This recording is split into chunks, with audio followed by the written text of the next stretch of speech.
escucháis?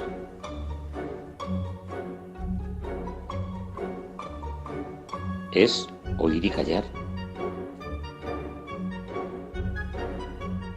en Ñ Radio.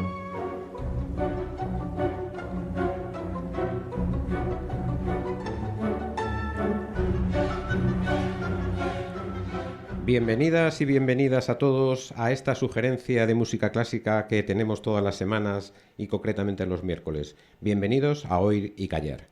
Hoy no vamos a hacer el esquema tradicional de todos los miércoles, es decir, primero oímos el Para Elisa y después oímos una música y después tenemos una sección de la música hecha por mujeres. Hoy nos vamos a centrar en un tema que va a abarcarlo todo y en el que va a estar todo mezclado. Es decir, toda la música hecha por hombres y por mujeres va a estar mezclada, así que hemos roto ese esquema y lo vamos a hacer de otra manera. Hoy vamos a dedicar el programa al Renacimiento italiano. Así que vamos a empezar por oír una música hecha por Francesca Caccini, una mujer, una música instrumental y después hablaremos un poquito de ella.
Bueno, hemos oído una pieza instrumental del Renacimiento italiano y vamos a explicar un poquito qué es esto del Renacimiento. El Renacimiento, de alguna forma, es el comienzo de la Edad Moderna, es decir, el final de la Edad Media. Es una etapa relativamente corta que abarca entre los siglos XV y XVI, pero en lo cultural bastante importante. Por ejemplo, tenemos que recordar personajes de la talla de Miguel Ángel, de Leonardo da Vinci, Rafael, el Greco, y luego escritores como Cervantes, Shakespeare, etcétera. Es decir, se impulsó un avance cultural como nunca antes había sucedido en la historia. Y nos vamos a centrar en Italia, y porque también en otros países también se produjo esta misma evolución, pero nos vamos a centrar en Italia porque es un caso peculiar dentro de Europa, ¿no? Ya que allí el avance se produjo no dentro de los señores feudales que luego se convirtieron en monarquías absolutistas, ¿no? Como sucedió en casi toda Europa, sino que allí en Italia, digamos que la estructura social y política estuvo en torno a las ciudades-estado. Es decir, eran estructuras que de alguna forma estaban heredadas, ¿no?, de la época de la República, del Imperio Romano, y pues tenemos grandes centros comerciales y culturales como Venecia, Milán, Florencia, Génova, etcétera, ¿no? En torno a todo este conglomerado social es donde se desarrolla y donde evoluciona el Renacimiento italiano. El Renacimiento, es decir, la vuelta a los modelos clásicos, ¿no?, a Grecia y a Roma, ¿no? Bien, pues ¿por qué nos vamos a referir a esto? Bueno, pues porque en otras provincias del imperio, por decirlo así, como España, como Francia o como Inglaterra, la cultura evolucionó de una manera diferente, ¿no? Y entonces esta cultura que de alguna forma fue una cultura humanista, digamos en toda Europa la cultura del Renacimiento volvió al humanismo, es decir, volvió a situar al hombre en el centro de la cultura. Era una cultura androcentrista, por contra de la cultura teocentrista que teníamos en la Edad Media, es decir, una cultura donde Dios ocupaba el centro de todo, ¿no? Tanto del arte como de la cultura. Bien, el arte va entendiendo conceptos cada vez más laicos. No quiere decir que se abandone lo religioso, sino que ya no solamente se habla de lo religioso, sino que se habla no solamente de la alabanza a Dios, sino que se habla también de la belleza y del placer de los sentidos, etcétera, ¿no? Bueno, pues para digamos, representar todo esto, vamos a oír a continuación una canción llamada María Magdalena. María Magdalena, os voy a leer un poco el texto que canta esta canción y así lo entenderemos. María Magdalena y los otros mares fueron temprano al sepulcro. Jesús, a quien preguntas, no está aquí. Se levantó mientras hablaba. Él irá delante de ti a Galilea. Aleluya. Es decir, María Magdalena, una mujer religiosa, como recordamos por la historia sagrada, pero ya no es María, la Madre de Dios, el centro de la canción, sino que ya nos fijamos en María Magdalena, que es un personaje más humano. Bien, oigamos la canción.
Bien, después de haber oído esta María Magdalena del compositor Orlando de Lassus, vamos a oír una canción del compositor Claudio Monteverdi. Claudio Monteverdi fue un hombre que nació en 1567 y vivió hasta 1643. A Claudio Monteverdi se le atribuye la invención, por decirlo así, de la ópera, de la ópera italiana. Vamos a oír ahora un ejemplo para abundar en lo que habíamos dicho antes del humanismo, ¿no? de la cultura impregnada de humanismo. Vamos a oír un fragmento de su última ópera, El lamento de Ariana, que es una ópera que compuso Monteverdi cuando murió su esposa. Profundamente dolido por la muerte de su esposa, compuso esta ópera, que así la llamó, su esposa se llamaba Ariadna, y, y después de esta muerte, Monteverdi cogió los hábitos, se convirtió en sacerdote. Pues esto es un poco también el ejemplo de lo que decíamos antes. El poner al hombre en el centro de la cultura no quería decir que abandonaban la religiosidad. Era una sociedad también profundamente religiosa, pero de otra manera. Bueno, vamos a oír El lamento de Ariana. Es una canción cuya letra voy a también a leer para que nos hagamos una idea de qué es lo que quiere expresar. Dice así la letra: déjame morir, y que me quieres consolar en un destino tan duro, es tan gran mártir, déjame morir.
Bien, como veis, una canción bien triste. Bueno, vamos a avanzar y vamos a poner un ejemplo más de esto que estábamos hablando y vamos a oír la canción de Orlando Di Lassus, Mia Benigna Fortuna. También os voy a leer el texto que se canta en esta canción y como veréis cuando lea el texto es como un modo de ironía, ¿no? Primero empieza en tono agradable y feliz y luego la cosa no acaba igual. Dice así la letra: Mía benigna fortuna es vivir feliz, los días claros y las noches tranquilas, y los dulces suspiros y el dulce estilo que resonaba en versos y rimas, de repente tienes dolor y lágrimas, me hacen odiar la vida y añorar la muerte. Muerte cruel, agria, inexorable, porque me das nunca no ser feliz, sino llevar toda mi vida en lágrimas, y los días oscuros y las noches dolorosas, mis graves suspiros no riman, y mi dura mártir gana todos los estilos.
Bueno, ya hemos oído esta canción de Orlando Di Lassus. Ahora vamos a pasar a volver otra vez a la compositora italiana Francesca Caccini. Vamos a hablar un poco de ella.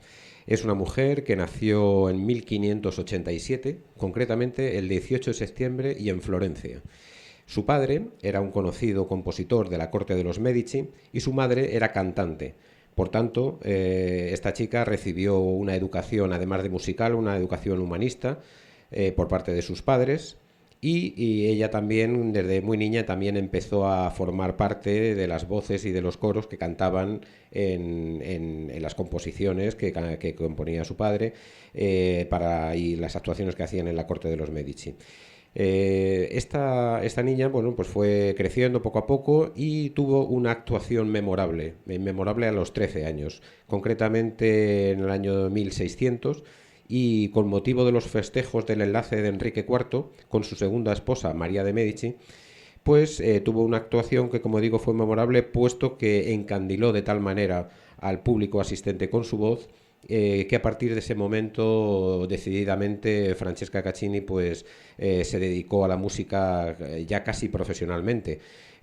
Con la ayuda de sus padres pues se inició, aprendió a tocar otros instrumentos además de la voz, que la dominaba perfectamente, ¿no? Aprendió a tocar el laúd y el arpa, aprendió también a componer y digamos que estableció una escuela de música. Su profesión musical ya estaba decidida a arrancar de esa manera, ¿no? En 1607 se casó con un músico también y también este hombre participó en la escuela de música que había organizado Francesca, ¿no?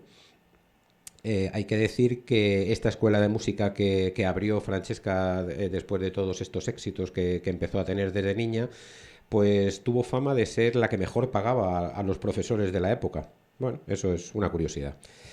Bien, sí, seguía avanzando su carrera musical y en 1625 presentó una ópera al público. La ópera se llamaba La Liberazione de Ruggiero, que es la primera ópera que compone una mujer. Ya antes habíamos oído, os había dicho un poco de refilón, ¿no? Que otros compositores y que Monteverdi en concreto se había considerado el inventor de la ópera, ¿no? Monteverdi era un hombre que nació en 1567 y ya había compuesto algunas óperas. Pero esta, La Liberazione de Ruggiero, era una ópera compuesta por una mujer la primera vez que esto sucedía, ¿no?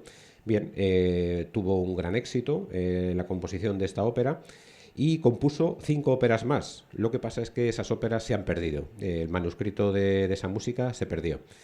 Y no sabemos nada más de ella. Solamente tenemos partituras de esta primera ópera.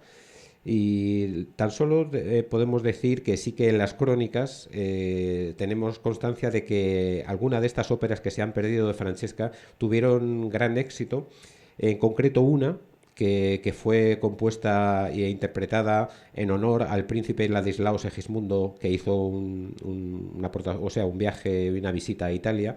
Con motivo de esa visita, esta ópera, que ya no conocemos, pues tuvo un gran éxito y además no solamente tuvo un gran éxito en Italia, sino que tuvo éxito fuera de las fronteras de Italia, cosa también que sucedía por primera vez en la historia. Una ópera italiana era representada fuera de Italia, concretamente en Varsovia, en 1628.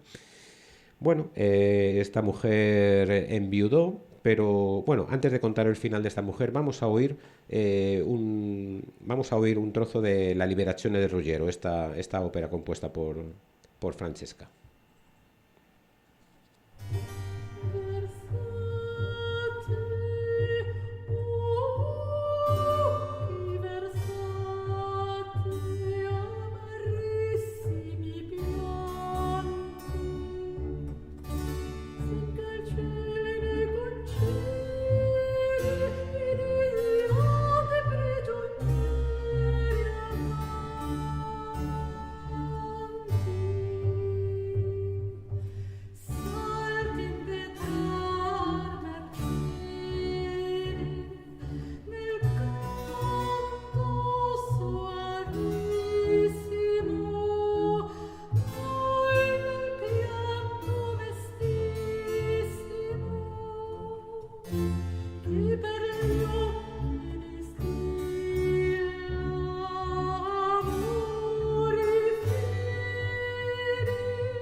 Bueno, como me quedé a medias un poco antes de decir, vamos a contar el final de la vida de Francesca. Francesca enviudó en el año 1626 y pocos meses después volvió a casarse, esta vez en Luca, una ciudad cerca de Florencia.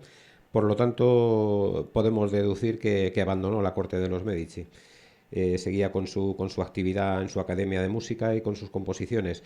Y también sabemos que 4 años después volvió a enviudar otra vez. Por lo cual, esta mujer volvió de nuevo a la corte de Florencia y al servicio de los Medici en 1634. Y ahí empezamos a perder la pista de Francesca. Ya no hay referencias a ella y tan solo sabemos que su última referencia es en 1641, pero ya completamente sola y sin saber mucho más de ella, por lo cual suponemos que en torno a ese año murió cuando contaba con 54 años. Bien, esto ha sido un poco una semblanza biográfica de Francesca Caccini, una mujer desconocida en la historia de la música, pero que como veis pues tiene una música de calidad, tanto instrumental como vocal. Bien, y vamos a seguir avanzando en el recorrido por el Renacimiento. En el Renacimiento entendemos que los artistas que empezaban a, digamos, a adoptar esta nueva forma de entender el mundo y la sociedad, ya empezaban a firmar sus obras, es decir, empezaban a reclamar la autoría de sus obras. No pasaba como con los artesanos anónimos de la Edad Media, ¿no? El Renacimiento, como vuelta a los ideales clásicos y al ideal de la persona, entendían que la Edad Media era una época artísticamente sin interés y una época oscura. Como contraste, vamos a oír ahora una canción, la última que vamos a oír de Orlando Di Lassus, una canción que es muy curiosa, muy divertida y un poco sorprendente. El título es Chichilichi. Y voy a cantaros, o sea, no voy a cantaros, perdón, voy a leeros el texto de esta canción porque es pues muy satírico y muy sorprendente, ¿no? En esta época. Dice, ¿quién canta chichilichi cucurucú? Oh infeliz, oh miserable, oh desgraciada mía Lucía. ¿No oyes cantar a Martina, tu gallina? Tu canción puede irse al infierno. Cerdo, cara de mierda. Estaba dormido y ahora me has despertado. Vete con Dios que ya no estoy enamorado. Dormiste toda la noche y nunca me diste un beso. Cucurucú, cucurucú. Si papá supiera, pájaros como tú acabarían en la cárcel. Cucurucú, cucurucú. Fuera de aquí, ve y aprieta tu gaita. Ve y canta tu canción a otra persona. Lirum, lirum, li, li, li, li. Bien, oigámosla.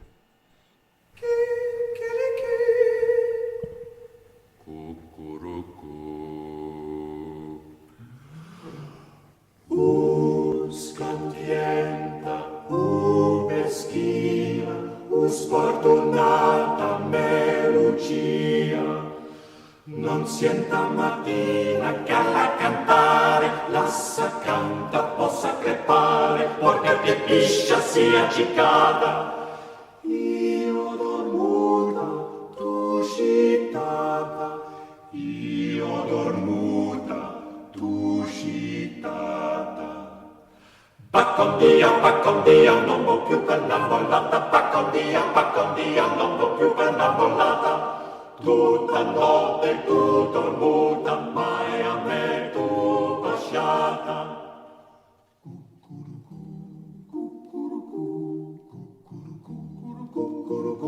Che papa lasagna, mette uccelli, entra galola. Cucurucù, cucurucù, cucurucù, cucurucù. Leva dal loco, piglia Zamponia, va sonnando per chissà cantura. Liro, liro, liro, liro, liro, li. Suona, se vuoi suonare. Lassa carrozza, carrella, lassa Martina, lassa Lucia, lassa Lucia. Madonna, atticilum parvuni, maceraca tutun sona, non ti dare, sona, non ti dare.